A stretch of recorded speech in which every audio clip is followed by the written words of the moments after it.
All right. Well, welcome to the first official seminar. We'll call the last one Seminar 0, just to keep with the schedule. This would be Schedule 1. We have two participants on this call for those of you watching at home. So we have Min from KISS Startups in Thailand and Sankalita from Toru in Bangladesh. And so let's start. Min is in Vietnam. Vietnam, sorry. Min from Vietnam. I wrote that down wrong in my notes. Okay, so which one do we want to go through first? Who wants to raise their hand and dive in? Yeah, I'm okay. I'm okay to start. Fine. Yeah. All right, so we'll pull up your doc. And I guess I should have put question 0, which are you? But yours is the one in the docx file. So all right, let's jump in. Question 1. The question was, how much capital sufficient to enable a company, a startup company, to operate through this round to the next round, minimum of 6 months, optimum of 12 months if there aren't very many funders? And your answer was $100,000. Yep.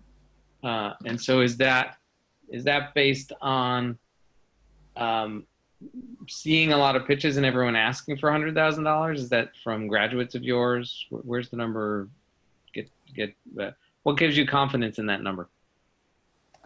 In fact, we don't have Accelerator yet, but we work with different startups where they come to us asking for kind of, support and help in terms of capital or in connecting them with investors. And we have been the investment connection. We were in charge of the whole investment connection at TechFest, which is a program run by the Ministry of Science and Technology. And this is annual event, so we have the chance to really work with the startups and investors, and we do the questions and we survey on them, and then we even follow up with the investors. So that 100,000 comes from the our work with experience of working with hundreds of startups here in the market. Asking, talking, and interacting as well. So. And so what would you say the range is? I know we only asked for one number, but. Yeah, it is average is 100,000, but is a range of from 50,000 to around 200.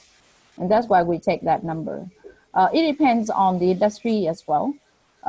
We work mostly with the startups from tech and agriculture and education. Most of them are tech-based. So not many of them needs up to 200,000, but there are several who is really strong in R&D, and they need more investment in R&D, and that's why they may need up to 200,000. For the others, from 50 to around 150. Okay, actually, I want to dive into that direction then. So, what do you mean by R&D? What do you mean so they're concepts that aren't prototyped yet? Prototype is something, prototype to they can have the basic prototype with minimum functions. And then they want to upgrade it into kind of more higher fidelity prototype, something like that, which is nearer to the perfect functional product. Second, that's for startups with physical something that can be seen. But there are also others who are working with the new technology, like digital identity or something like that, and the payment most of the time was to pay for the employees, for the coding and technical stuff. From what I see here is that when the startup get the funding 70 to 90% they will put into the hiring new staff for developing the products. Okay. And do you know off the top of your head, given $100,000 of investment, what the expected revenues would be in the coming year? For example, one startup that I work with, they received the funding from a kind of experimental program by the government, and they received to 100,000, and then they triple their revenue, and then they can expand to new markets, 3 markets. Okay. John called out a fledgling this morning on that that style of math. They tripled it from $1 to $3. They tripled it from 10,000 to 30,000, or they tripled it from 100 to 300. That they're quite different results in the tripling. It's still, I think, it's a kind of, I mean, for such kind of grants, it's not investment. Grants, they like to use it to survive after, to really upgrade themselves to a No, so I understand. I'm an entrepreneur, so I totally understand. You're saying $100,000 is enough to run the company for a while.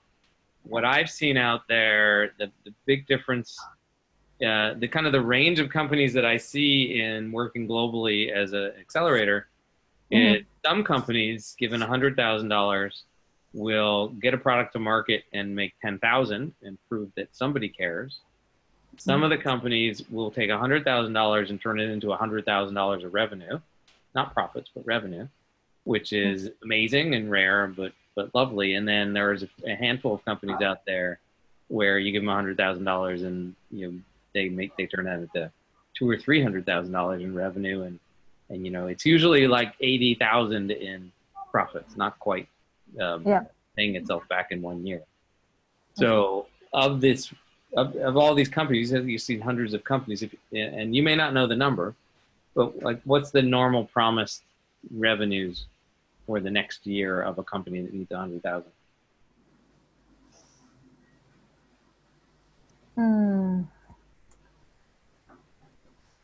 And if you don't know, we'll I don't think I have the number on these. But I can really choices of words that I was hearing around R&D and pay salaries and so forth seemed like a lot of operational costs as opposed to growth costs.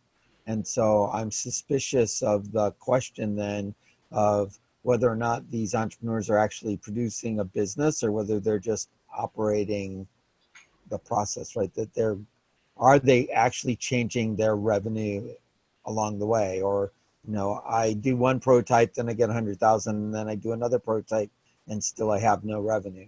Well, that might be, that could be the red flag. I'm going to take the yellow flag route, which is, it sounds a lot like 2010 in Seattle.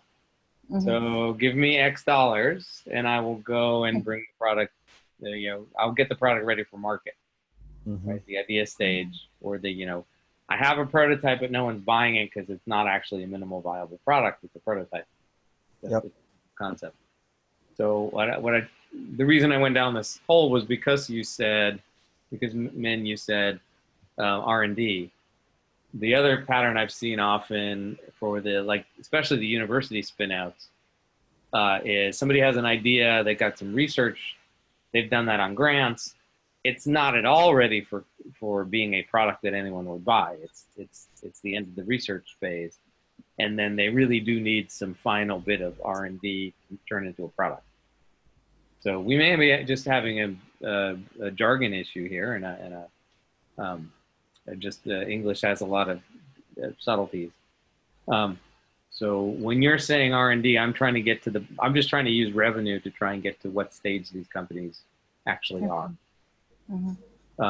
And there's a big difference in risk for angels between, I have a product, it's good enough that some customers are using it. I have a product, there's a few customers that are paying for it, but it's missing things. And I have a product, customers like it, I need the money to go find more of those customers. Of course, it needs new things because early products are never done. But what John was referring to is the growth stage would be, I'm going to raise $100,000. We're going to go spend half of that on marketing. Like, we already know what the product needs to do. We may need to add something to it, but first and foremost, we just need to get bigger. We need to find more customers. So it's a subtle difference, but it actually makes a huge difference in the percentage of companies that fail for the investors. Because the earlier they are, the more of them never actually get to market with something people want to buy. Excuse me, with something people want to buy. Right. So that would be a good next step to dive in and talk to 20 companies you've seen and ask, what were your revenues last year? What are your projected revenues this year? How much are you raising? Those three questions will tell you whether, we'll kind of tell you where they are in their stages. I'm sort of interested in the question of, if you get $100,000, how does that change your revenue projections? That's a kind of a different, if I'm interpreting you right, John, that's the bigger pattern would be, are you going to be around a year from now if you don't get any money? Like, what's your, as I ask this to investors all the time when they apply to the accelerator, if we say no to you, what's going to happen? And if they just say, we'll find some other investors, that's not the answer I'm looking for. It's, can you still be around in a year? I think I usually word that as, suppose we say no now and we want you to come back next year, will you still be around? Or if we do bring you in and it takes a year to raise the capital you're looking for, how are you going to pay the bills? How are you going to eat? There's lots of different ways to feel out whether or not they have any personal runway, or if they're running break even, or this is really roll the dice, see if it works. And if you run out of money, you're done. I was actually focusing on this question of whether or not the company has a notion of how the funding transforms the value of the company, as opposed to, I just need cash so that I move forward, right? And there's no notion of what move forward really means. Yeah, we saw that this morning too, right? So yes, one of the fledglings ended her presentation with, I'm raising $120,000. We'll use it to grow the company.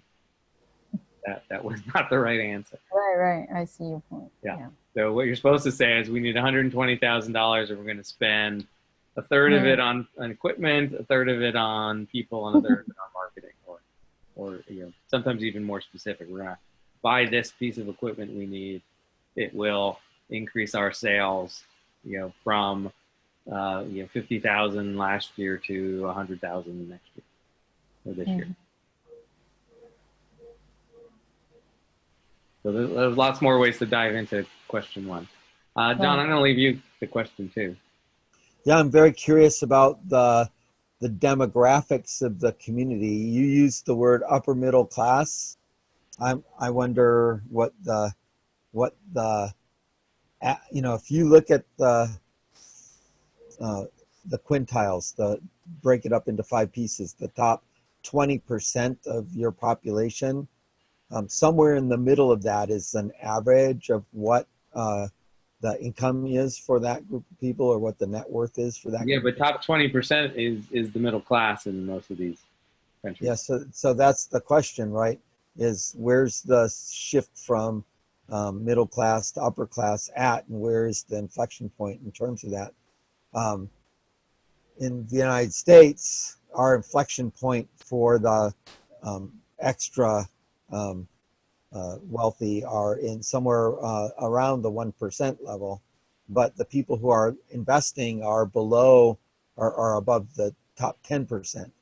And so, does that make sense in the Vietnamese market? Can you find enough people who have succeeded at business enough, or saved enough to have a net worth enough to write checks, where it's okay for them to lose 10% of their net worth in angel investing, and they won't really notice that in their lifestyle.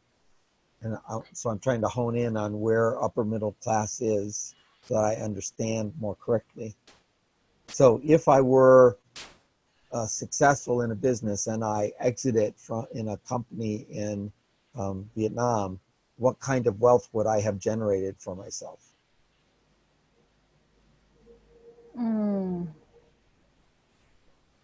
Well,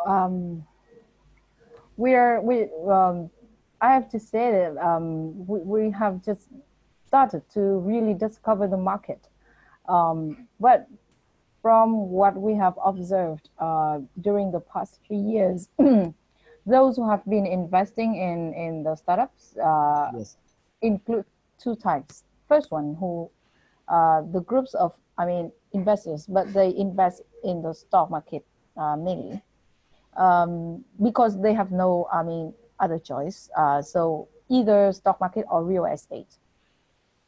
They now turning to startups as something new because they see, I mean, a lot of success stories on media, and then they want to spend some of the budgets on the startups.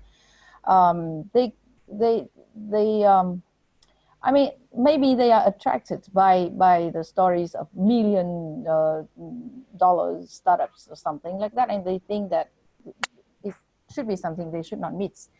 And this counts for around 5% of the upper middle class to some 5% of the total population, or 5% of the of the total population. Okay. They are now observing. Some of them are just, I mean, trying to, but they don't know where to start. Second type, they are successful entrepreneurs, as you mentioned. They don't really exit their business. I think, John, you just see it in the market. They don't exit. They just want to try something new. If the business is good, they can bring them into to make their company bigger or something like that. Right. I call them captains of industry, where they're trying to build some kind of empire of their own, and they haven't found an exit mechanism, and they're just trying to make a bigger pile. That was almost the entirety of the people I met when I was in Hanoi. Everybody who had written a check because they were really trying to build their own empire. I think I met one person who was involved in real estate, but he was not really an active angel investor. Yeah. So you don't have lots of exited entrepreneurs. If they wanted to sell their company, could they sell their company? I think that's something difficult here, to my observation. I have no really legal proof on that yet, but I'm researching on this because, I mean, opening a new company here is easy, but then closing a company here is difficult. So it's the story of, I mean, if we close the company in very difficult ways, it is not that easy to sell the company. I know one case study that that group was selected to be in an accelerator, and then an investor come and say, wow, you're good, you can come to our company. And they do some kind of merger and acquisition or something like that. They acquire the whole team into their company to work, because they have the backgrounds and network and all these things. And the whole team moved to the company work to work for them without, I mean, without any kind of agreement or something. And now they can't do anything else. The founder is really tired of working with that company, but then the accelerator themselves force the company who acquire to pay for whatever, but they have no, I mean, they are not professional in the beginning. So that's the story of 2 years ago, and now they even cannot solve the problem. So I think the market is not mature enough for the I mean, every keyword. So there's no meaningful habit of larger entrepreneurs with their companies buying companies. Exactly. I Oh, think so. They're basically eating the seed corn among the others. So that's a worthwhile thing for us to understand in the process. And the interesting thing is that the Fledge model of doing a revenue redemption pathway allows you to get exits without having to go through a buyer process. So you can have people grow their business. So it looks to me like you're saying that 200 million dong are what people could write a check for if they're part of that upper middle class. Yeah, that's right. Yeah, that seems like a lot. well, what year do you guys consider the turning point of your economy, like the beginning of the big growth? So 8 years ago, they decided to do something different and add the market activity, and then all of the startup-y things were less than 4 years old when Yeah, it was. I was hoping to hear Min's answer instead of yours. Oh, sorry. Do you concur with that, or is he off by a year or so? Well, in fact, we started the revolution in renovation. Sorry, renovation in 2000. No, in 1986. But in fact, we really opened the market in the 90s. Until I think around 15 years, the period of 15 years, Vietnam sees the the booming of the market and the really market-oriented relationships. So it is but I have to note that the state-owned companies still play a very, they are the hindrance for the economy right now. They have a lot of, priorities and privileges. The private sector is still, although they tell the story of startups everywhere, even the prime minister say about that. But in fact, to be honest, to my observation, the private sector is still, still kind of suffering for a lot from the mindset of Okay, it's but not controlling, but when yeah. you say private sector, when I hear that term, I think big businesses with thousands of employees, and I consider the startup sector in my country here in the States to be almost irrelevant to the larger economics of the country. Like ups and downs, we have startups form. Ups and downs, we have investments in startups. Yeah, it may slow down a little bit during recessions, but it doesn't disappear. And startups are so small here, they have no influence and no effect on the large companies. But we have 100 and something years of history of private sector, right? Versus 15, 20, 25 years or maybe 30 years at the longest. So that might not be true by you. Has something changed about startups recently? Which is different than we're opening the market for other people to do things. So I'm not sure what that was, but there was a fundamental shift that was detectable in all of my conversations. Okay. So Min, do you have a theory on what that was? I have the feeling that the startup is something interesting to the government because they can solve unemployment problems. They encourage everybody to have a new business so that they can really solve that. The private sector, because we want to separate them from the state-owned companies, the state-owned banks and all these things, and all the rest are private. But the problem is there are two types of private. First one, very big companies, they have good relations with the government, and then they have all these things like, different groups. So you see in Vietnam, there are a lot of groups right now. They invest in real estate, and then they are now shifting their something like investing in startups and something like that. So like Vin Group, Sun Group, FLC and something. So that big private companies, they are controlling the economy. I have to say that. They have kind of different privileges. So the less privileged groups of economy right now is the startups and the small and medium enterprises. Okay. And I want to make this explicit before I make another assumption. The big companies are not doing anything with startups. So they're not funding them, they're not buying them, they're not probably not buying from them. That's a very good question, because currently around 2 years they have begun to eye on the startups. Maybe they want to, to make their brands better because everybody was talking about startups. So they open accelerators, they invest in several companies and something like that. But it's like branding more than really investing in those startups. Yep.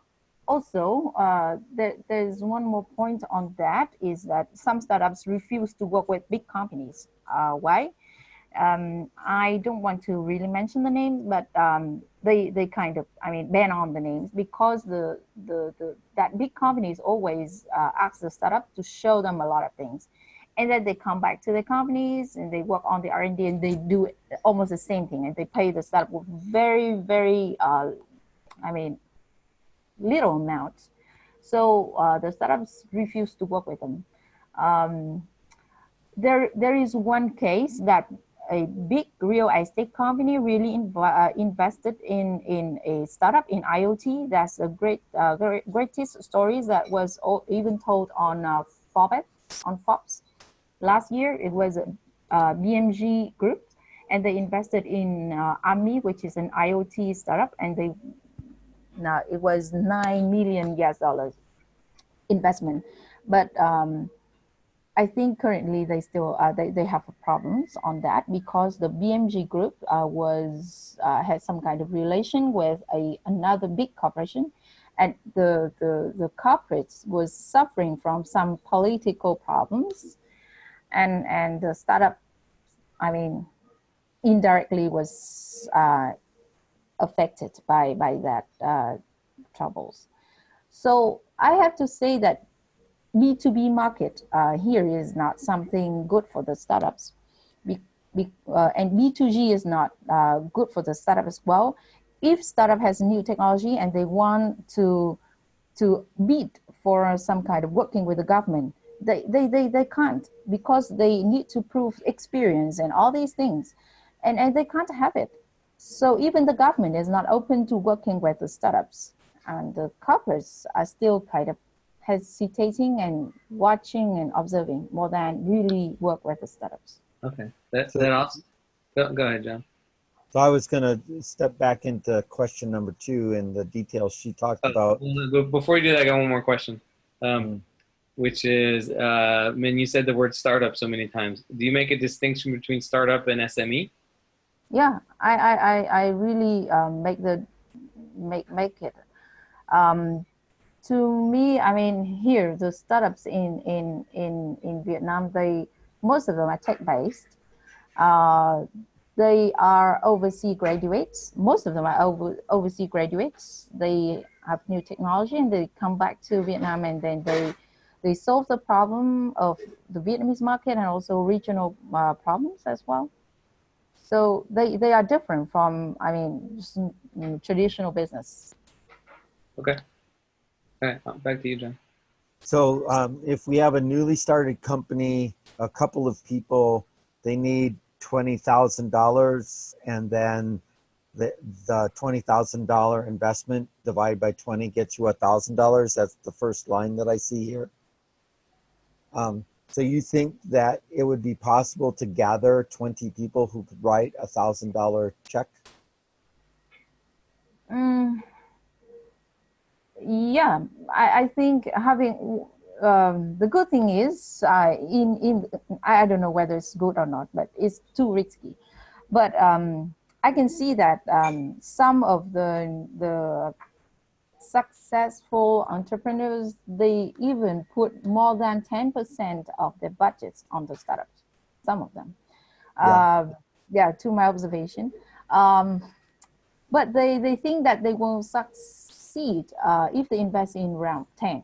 So maybe one among the 10 will, I mean, kind of become million dollar year startups. Yeah, yeah, yeah. And, yeah, that's the mindset. But yeah, um, So, so one I teach that in order to be a successful angel, you need to have a plan for 20 investments. And so what they really need is a net worth where 20 investments fits inside 10% of their net worth. So if they're investing $20,000 and that's 10%, then their total net Mhm. worth would be 200,000. So what percentage of your population do you think has $200,000 net worth? Mm,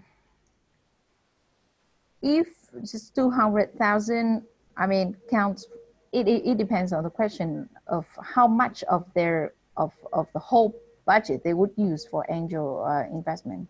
Yeah, Um, my limit is 10%. So And the I, okay, normal number is 5%. 10%. Yeah, yeah. It was just so I think it's not many.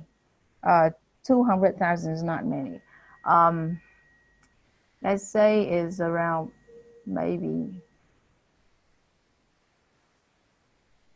um, I think 1 or 2% of the population. okay. But Yeah, 1 or 2% of 90 million people is a few people. So that works.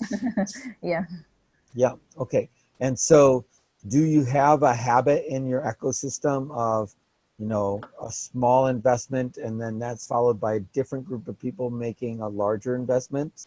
Or do you typically see that there's siloing where everything, once you start getting investment from one group, you end up with other people in the um, investment area staying away from that company and only the same company investing again?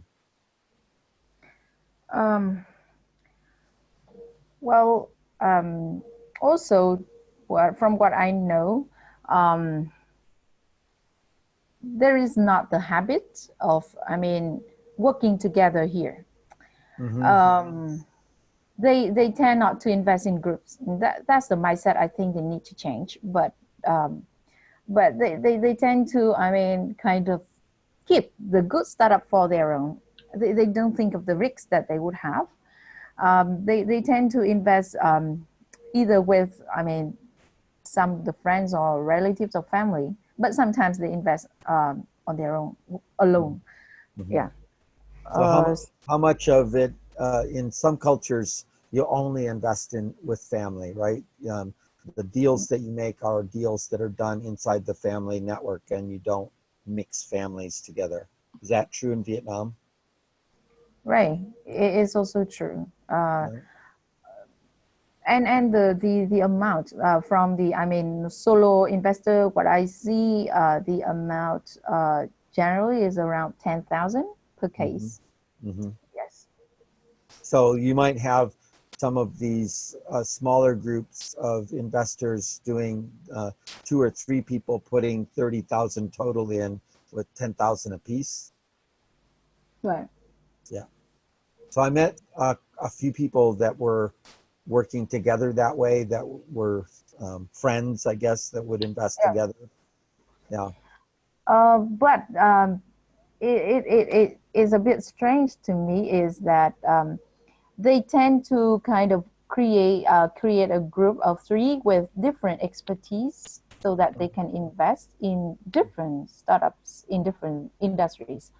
Right. For example, A will have the strength in tourism, so he will kind of do the diligence for every startups in tourism, and I think that's the story here.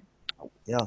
Well, diversification is a useful habit for angel investors. So that's probably a good choice at some level. Yep. So it sounds like you have a notion that there's a reasonable number of people who could write checks, but that you don't actually have a notion of who they are. Am I hearing that correctly? That's true to some extent. Yeah, we still discover who they are and then where they are as well. We have tapped into, I mean, currently, John, you mentioned about the three very first early adopters, I think. Mm-hmm. So this week, I'll be talking with three of them. They have been working with us for 3 years already, and they have intention of investment, but in fact, they have tried different, I mean, incubators and accelerators, and they say that is not professional. So they don't know whether they could exist or not, or Mm-hmm. something like that. Yeah, and we try to discover, and then yeah, maybe with that input, we'll get back to you in I mean, maybe via emails or Slack or something. But yeah, Mm-hmm. that's Okay. something. Okay. When's the last time you had a conversation with, what's his name? Hub Langstaff? With sorry. I think his name is Hub Longstaff Hub, yeah, Hub from Swiss EP, right? from the Swiss EP, yes. Yeah. When did you talk to him last? In fact, normally I talk with his colleague, Zoom. Yeah, yeah. Yeah, yeah. So Because Hub is, he sent yeah. me an email about two weeks ago, maybe, outlining the different things that were going on with angel groups of one kind, and mentioned that ICM is putting together an angel conference in Vietnam. That's right. Yeah. Have you been talking to them at all? By the end of this week, I'll be talking with Swiss CP. They meet with us and asking for, I mean, if they can do anything to help. So I can really raise the idea of this. I know Okay. ICM. Yeah, I think I sent you the link last time about ICM. Yeah. Yeah. So it's almost the same format for Angel Conference, I think. Yeah, I'm not sure that that's true. I need to look at the details a little bit more and try to understand I can it. ask them more, yeah. So when we were looking, I'm going to sort of skip over the number 3 because we sort of got there. Yeah, Like hold on, John, before you keep going forward. We Yep. got to figure out timing here. So we're halfway through. Yeah. And we have a fifth participant joined in. So Yeah, May is here from KISS. Yeah. Yeah. Hi, May. And I can't see any chat windows while I'm showing the screen. Hi. Yeah. I'm saying to Miss Ming, yeah, from Key Startup. Yeah. Hi, thank you for joining in. So my suggestion is we try and wrap this one up in the next few minutes so we can start at the top again, and the next seminar we'll jump into legal issues more, like the actual as you like, as opposed to diving into one country per call. Yeah, okay. Compared to the other two. I think it's probably worth our while to understand what the follow-on process is, and then what the investment structure would be that would enable them to move forward. So we do the LLC as a mechanism to make venture capital investments work on the next round, where 40 people on the cap table are not useful. But it sounds like in Vietnam, it might make sense to put people directly on the cap table of the company and then not worry about the next round, but plan to have the funding come internally from the company instead of coming from follow-on rounds. Am I understanding that thought correctly? I think you see that the market's really early. Yes. That's why even for the decree of decree 38, which is released just last year, and it was, I mean, it was one of the quickest decree ever in the company, in the country, because they have to say something about the investors and angel investor in general. they even not accept the word of, I mean, mm, venture capital or something in the laws. Right, right. And that's why the the company, whether it is limited liability or something, different kinds of partnership is really difficult. I mean, until now, it's just ICM to be the very first one to register for this kind of company to manage the fund. We intend to do it next year. In fact, it's really easy to open some kind of, I mean, activities in investment, in funding management for, they call it kind of creative startups investment or something, yeah, or the startups investment. And that's all. But we still need the, I mean, how actual market would go to really see whether it is effective or not. Currently, it's very easy. For example, for my company, Key Startup, we can really have a fund, and then we ask for the investors to come in, and then we manage that fund separately from the fund itself. So part of the way that I run the process is my goal is to create lead investors. And so instead of having the angel conference or the entity do that work, I try to get an angel investor to do that work, so they build a recipe for how they can write more checks as a group. So the act of setting up your own fund and then you managing the fund then diminishes the opportunity to grow lead investors. So you might want to. Yeah, everyone should keep. Everyone should keep in mind. Go ahead. No, go ahead. I say everyone should keep in mind the long-term goal in this process is to create angels that do work that you would otherwise be doing. So if you create an angel group out of this process, right, then you don't have to go and find angels for your graduates. You already have an angel group. They already know you. They already trust you. If the angels run the fund, then you don't have to do it at all. We're just trying to make sure there's a way to do it here. But you want them to do it so that you don't have to do it, which means they can do it not only whenever they feel like it, but when the time comes for you to do the next angel accelerator or angel conference, you just grab one of your alumni and they just do it for you. And of course, there's some education along the way, but at scale, here we are 7 years later. The last fund manager or the one before that or the one before that teaches the next person. And this is the only way we can get it to scale up. If we just hold on to this knowledge and do all the work ourselves, it's not going to scale up. So I'm just looking at this. 30 seems okay. Maximum of 30 investors. It scares me that the number's that small. So if you have 31 interested investors, you legally have to turn one away. And I don't understand what this means. Invest no more than 50% of the capital.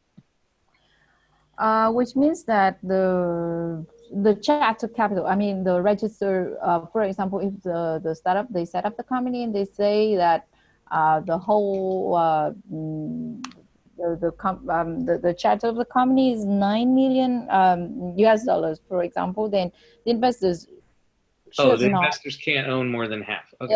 Yeah. Okay. So I think this is a law that enables the possibility of creating a VC fund, and so it's a different place in the ecosystem from where an angel group gathering together to make one investment might be. Yeah, but the question is, what other laws are there or pathways to do that work other than this, right? The venture is a bit difficult to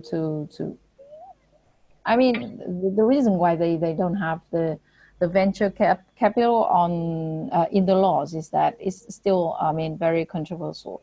So that's why if they want to have the venture operating here, they should, I mean, have it somewhere else, and then they set up the company here. That's the way many others are doing. Yeah. So do you need do you know Bobby Liu? Yeah, I know. And he's from Singapore, right? and Right. apparently drives a bunch of the investment process through Singapore instead of setting up Vietnamese companies to do that investment. Yeah. Yeah. And Bob Billy is somebody who's like, he is a middleman. That's why he can connect the startups to different kind of, I mean, funds and investors. Yes. Right. He's a front person for a bunch Yeah. of other. Yeah, Right. absolutely. Yeah. So where do you want to go from here, Looney?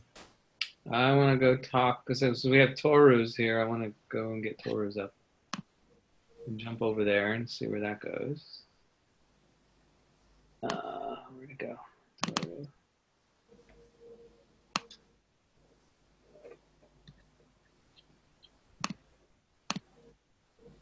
All right, and that's Sankalita. Can you come off of mute? So,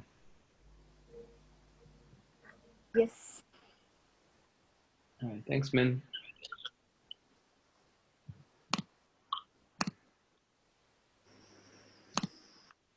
On and please. Okay, don't know why it's cut off. Okay, so let's try and get through the same piece here. I can't see what's in the chat window. All I can see is the. She said thanks. Oh, okay. All right. So coincidentally, we get the same $100,000 number to start with. Yeah. Which makes us nervous. Yeah, big round numbers happens to be an exact amount of dollars, right down to the. Yeah. So again, let's just start with what makes you believe that's the right number. Actually, when I was listening to your conversation, I was also feeling that what stage companies are we talking about for investing? For example, 100,000 would be companies that are already showing traction. So, and are probably like in some stage of revenue earning. May not be profit making as yet, but definitely revenue earning. So I, taking your pointer which you gave as to how much time would, how much of cost would it take to run a company for say 6 months to a year, this is the kind of figure that we got, that this would enable the companies to at least carry on their operations for the next 6 to 12 months.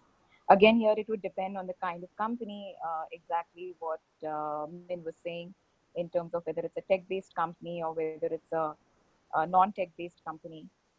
We have seen that most of the times people are asking for money when we say, okay, what are you going to be using the money for?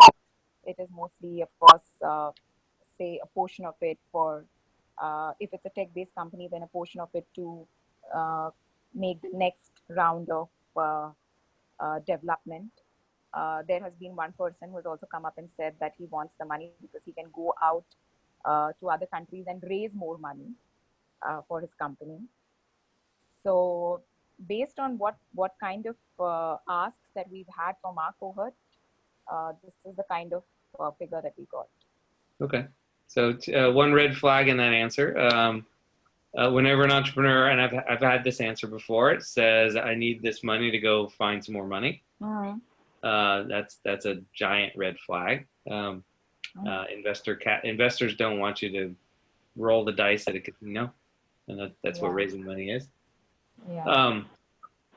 I guess that, but I mean, I'm just saying that that was an amazing one that came our way, and we were like, that. So yeah, good to get your input. Yeah, I've had fledglings say, hey, yeah, I need $5,000. I need to go to London. There's a conference there. I'm going to go and find some investors. Yeah, in fact, that's almost something like this, what that the person said, and I was just wondering whether that's commonplace.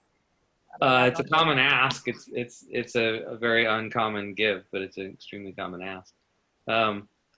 And then to answer your question on like what stage, right? In general, I guess we didn't set those boundaries. I'd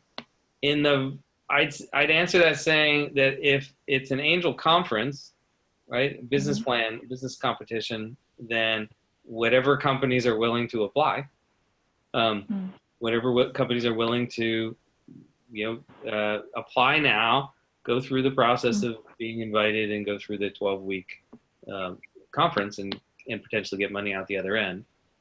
So that tip in here in Seattle, that that dissuades companies that have hundreds of thousands of revenue to come because it just takes too long. Correct. It's actually not as much as they need at the end. And so you get earlier stage companies. And in the accelerator model, it's providing some capital up front, but 2 or 3 months of in the case of my accelerator, everyday work. So we do get companies that have a few $100,000 in revenue that are seeking more than, seeking the next stage of capital and trying to learn how to do that. But the companies that have $500,000 of revenue tend to turn me down and say, I like what you do, but I'm not going to leave my home country and fly off around the world for 2 months. And so if you're only doing companies in your home city, then you could perhaps tune the system and say, we're going to start this program on purpose for growth stage companies, which have, again, lower risk. And you're going to try and attract them, and may or may not have them show up because of, again, the length of the time between applying and getting funding. But due to the lack of funders, you may have no problem doing that. Okay.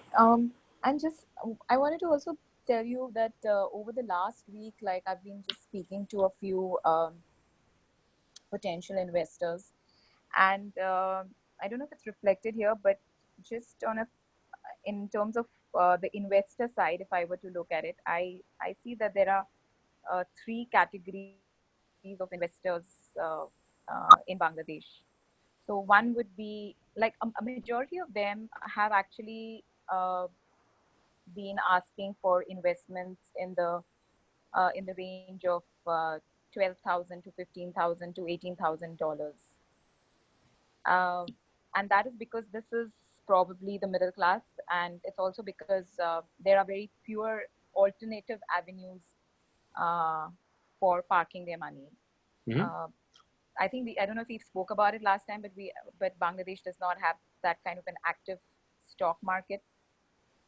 So that avenue of investment is not very appealing. Putting your money in the bank really doesn't give you that much of interest. So when you have this salaried class, which is now really increasing with many multinationals setting up offices here, and you're getting higher paid jobs, you do have that that much of money that's left over in the month, and now you want to make your money grow.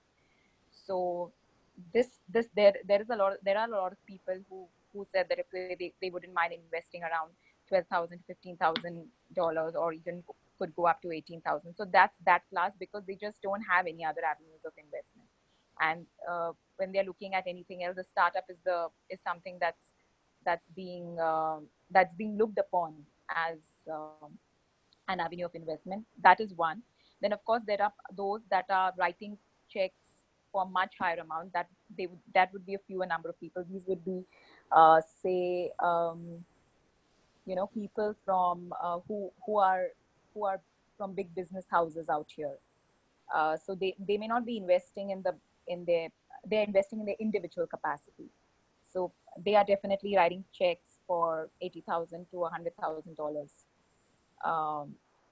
But then there are fewer of them, and these are like really, really rich people, because as we said last time also, the inequality of incomes are still very high in Bangladesh.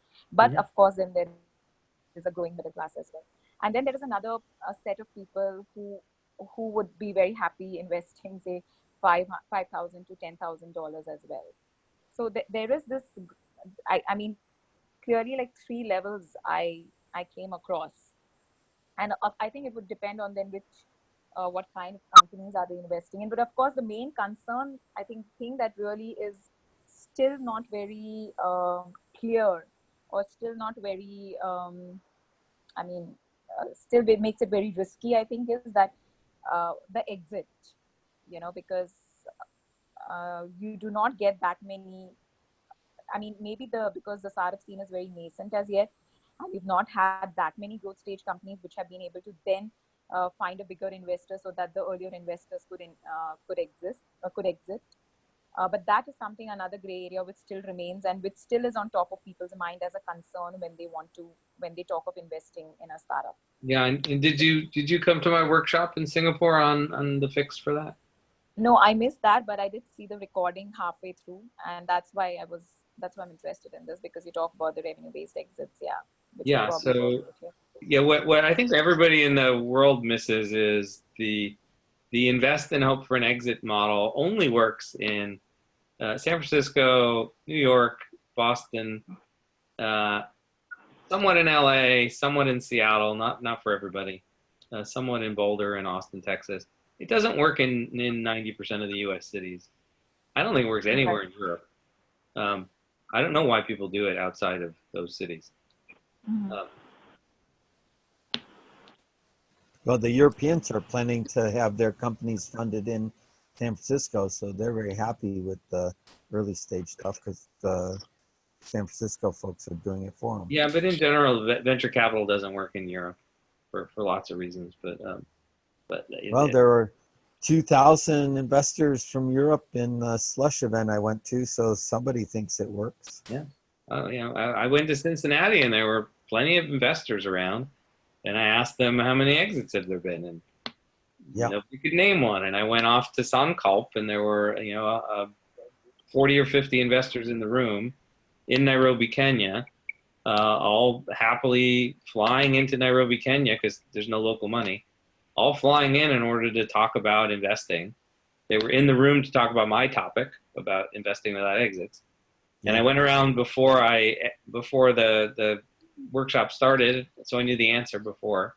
And I said, how many exits were there in sub-Saharan Africa in 2018? And the answer was, we think there was one. Nobody knows for sure, but we think there might be one. Yeah. And that's 1 billion people. Yes. So I know Bangladesh has a large population, and I just learned there's 90 million people in Vietnam. But in the 1 billion people that live in the 54 countries of Africa, there was maybe one exit last year. Wow. So yeah, I hear it. It's a risk, and I see no need to have anybody invest anywhere in the style of invest and hope there's an exit, because it barely works here in Seattle.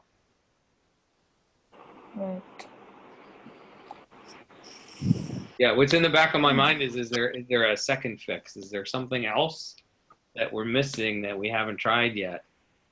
So I think the revenue-based thing will work, especially if we have the opportunity in this program to teach it to the investors and make it a new thing that 20 investors know this year, or I guess 2020, and then 20 more know by the end of the year, and then 20 more the next year, and so forth. And so in a few years, hundreds of people know it. Then it could be the norm in these few cities that we're doing this in.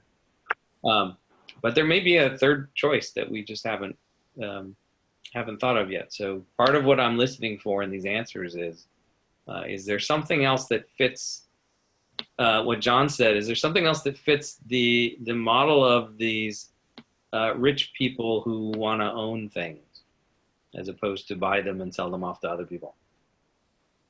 Or in the revenue-based case, buy them and let them free. Maybe they don't want to let them free. Maybe they want to own them in some other way forever.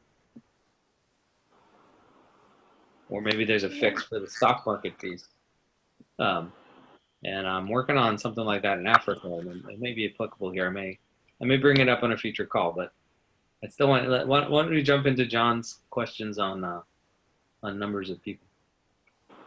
Yeah, so we're trying to understand where people can afford to lose 10% of their net worth and not be unhappy about it.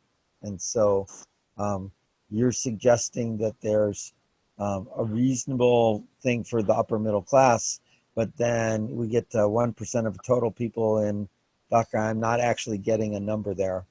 So how many people in Bangladesh can write, you're saying $100,000? Or just to be clear, it's not even Bangladesh. It's Dhaka, because we need them in person in order to have them do this. Yeah, so 5,000, if they're doing 20 deals, then 5,000 times 20 is $100,000, right? So you're asking what percentage of the people in Dhaka have a net worth of $1 million. And I suspect that's not the right number, that there's a lower number that is possible for them to write that would make a reasonable number of the upper middle class people. That upper level salaried people that want to write the $10,000 check, what's their net worth? Mm. Oh, I wouldn't know their net worth, but I What mean, kind of this is salary are they getting?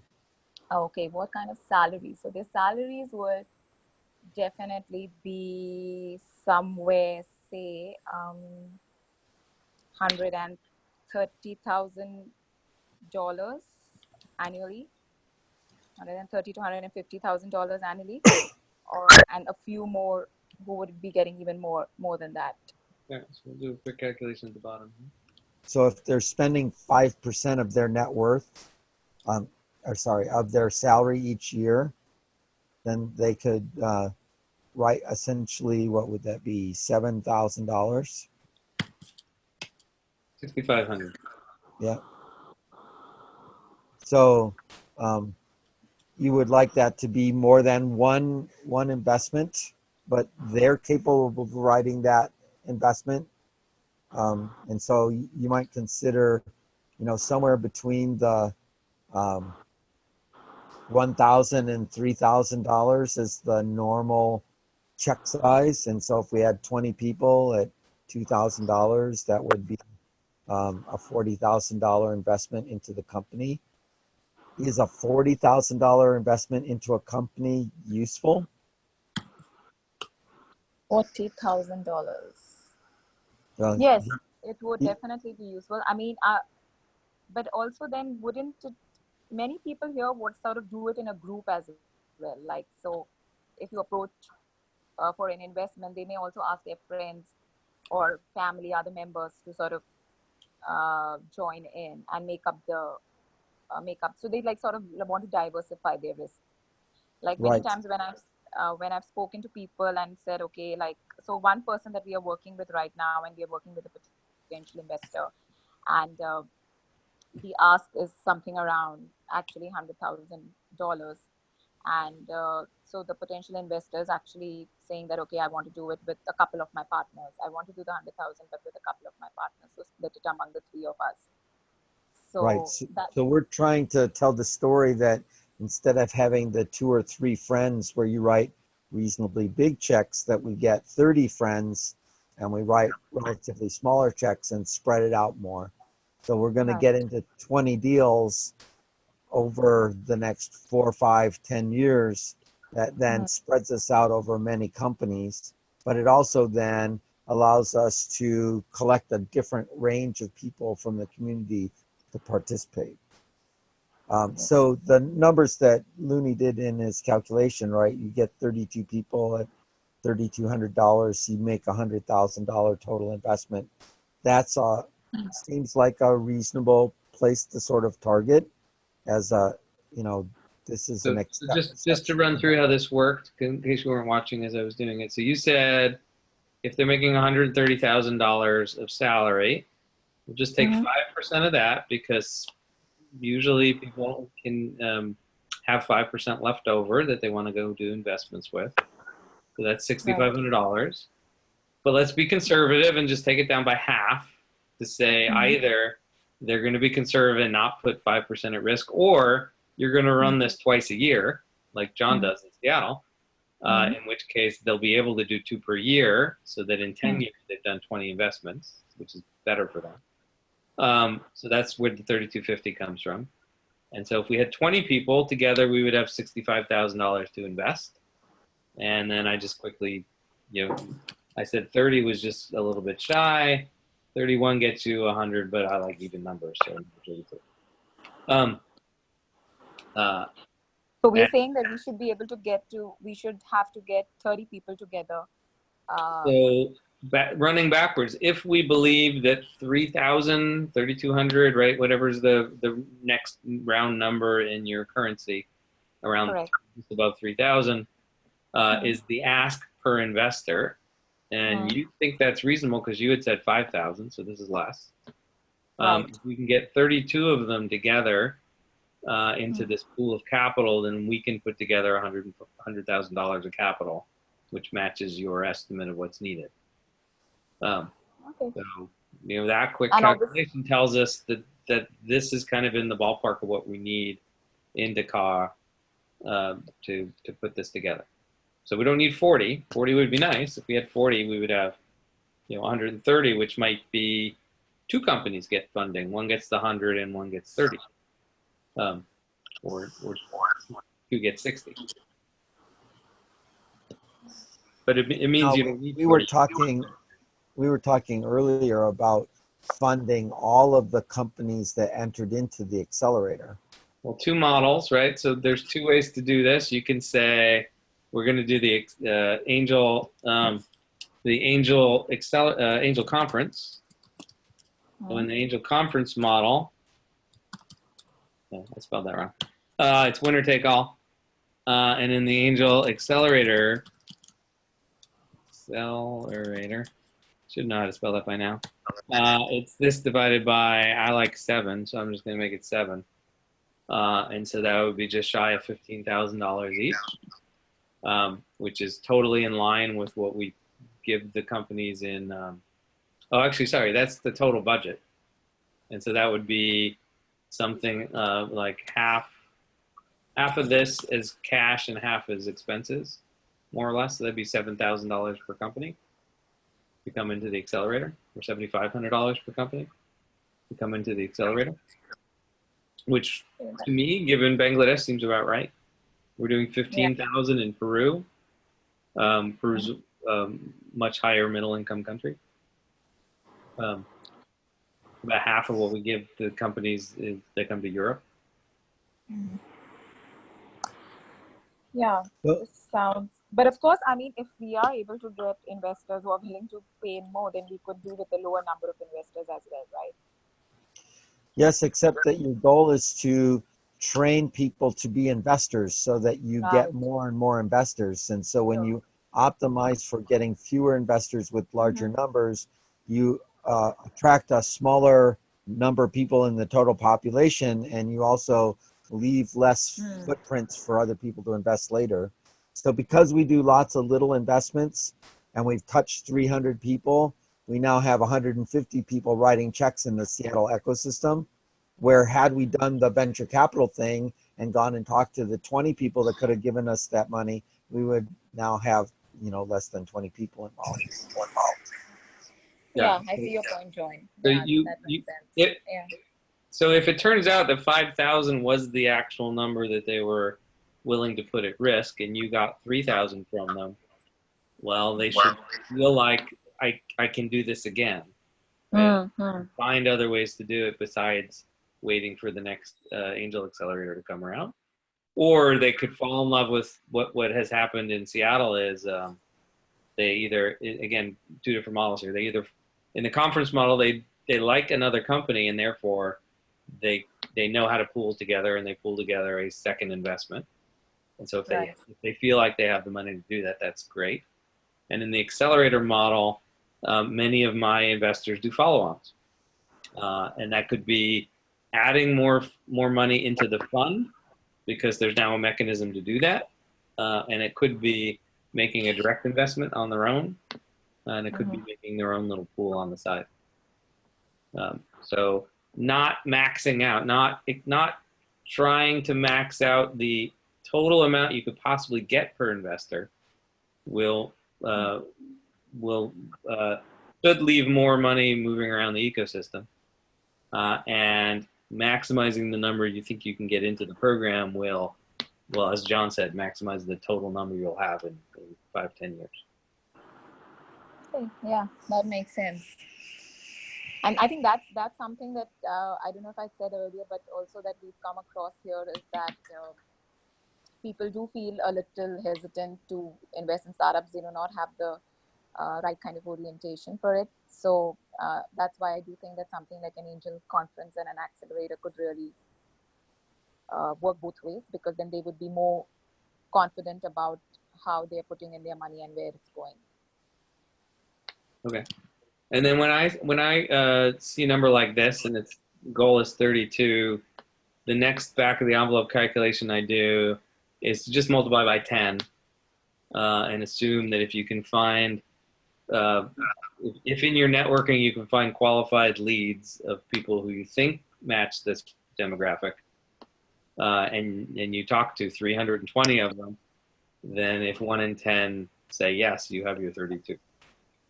So again, running back to question 2, basically, are there 320 people in Dakar who could write checks of $3,200 who are available at this time of the year and all the other pieces? But are there 320 people who earn $130,000 salary or have $130,000 in net worth?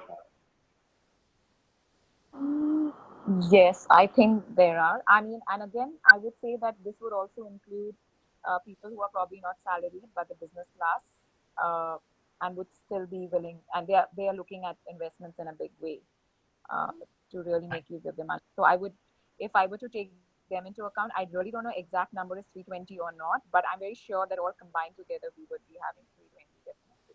Okay. Who would be able to write back checks? Yeah. And how does someone from the business class who's not salaried earn money? Through business. So they are big business houses, and they're second generation business houses, and they are looking to now, so maybe they don't want to invest back in their own businesses. They have also, these also people who've stayed outside, got citizenship of another country, but come back to run their father's businesses or their family businesses, and now they're also looking to sort of diversify what they are doing.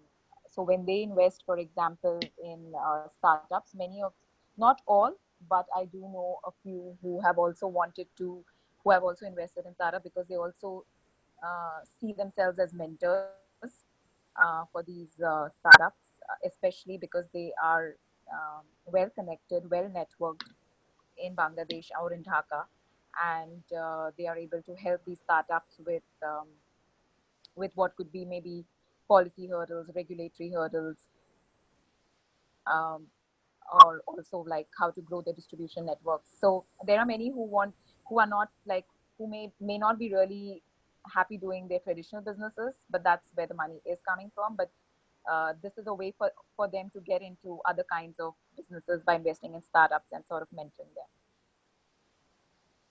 Okay. All right. So time-wise, we have 8 minutes before we're supposed to finish. This time's flying today. And we have 3 weeks, 3 weeks minus a day before we meet again. So let's chat about what we think the best use of time is for those 3 weeks. And for the participants on the call, I don't know how much. I know there's a bunch of webinars that are running and some other one-on-ones. But I don't know how busy you are between now and then. And so maybe you want to chime in before we make a plan here.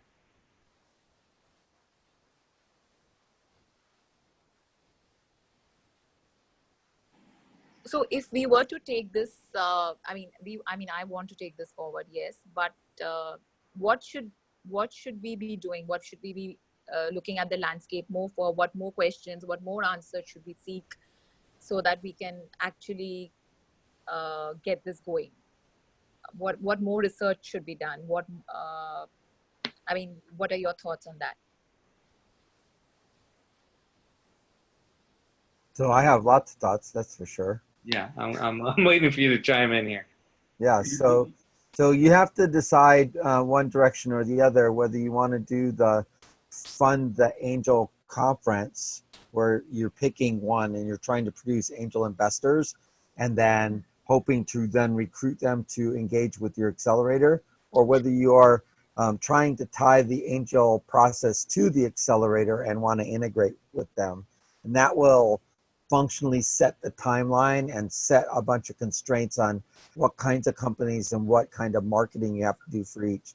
But fundamental structure is I have to be able to find the investors, I have to be able to find the companies, and then I have to be able to do the dance between them.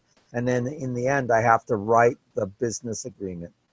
So the first place that I started was with that business agreement, to have a lawyer who could make the agreement work. And then from that agreement, I worked back to find all of the investors. The first investor was the LLC manager, who's going to organize the LLC itself and manage that. And then through that, build up the investors. And then I run a bunch of workshops to try to build up the entrepreneurs coming in. So what would that look like in your context in terms of getting the document together, getting the law firm to support and sponsor the creation of that document, and then the finding of the investors who've invested before, who understand the process? Yeah, and my process is pretty close to that as well. So when Fledge has always been investor run or investor owned.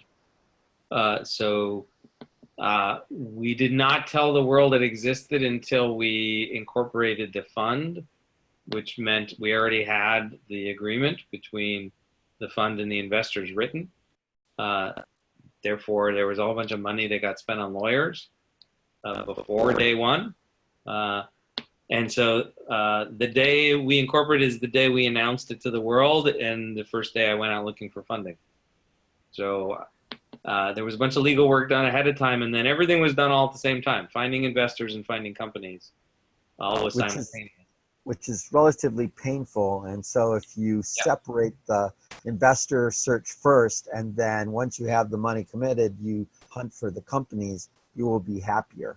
Yes, I agree. I totally agree with that. And since all of you are working with entrepreneurs already, you should have an easy time finding entrepreneurs that are seeking money.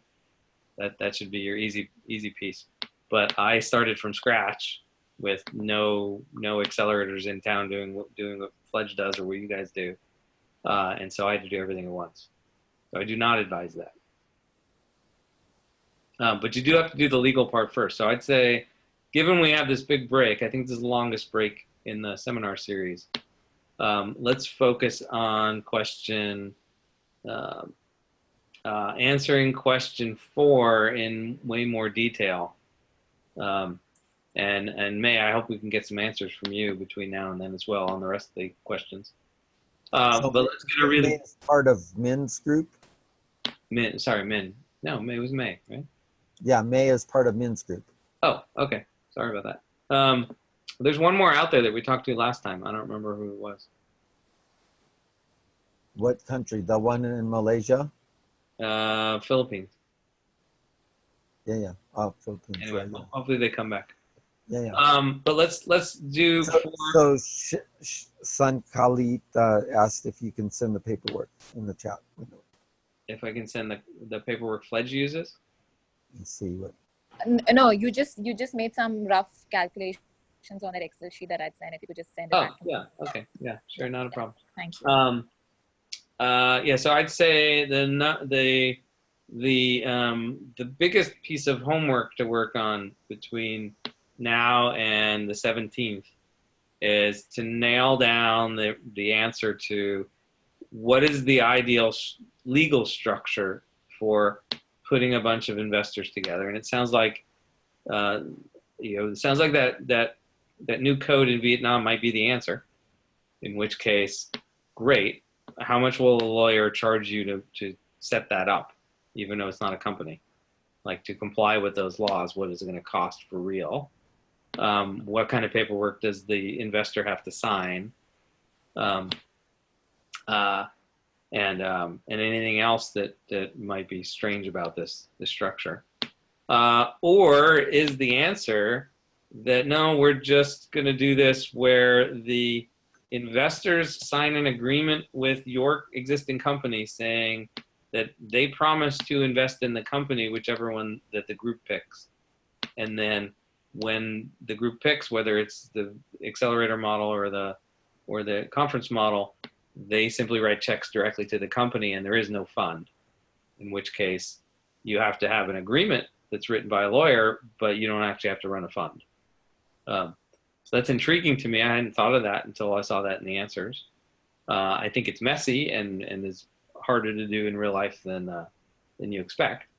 And it puts a burden on the startup that they're not going to be aware of that burden until it gets really hard.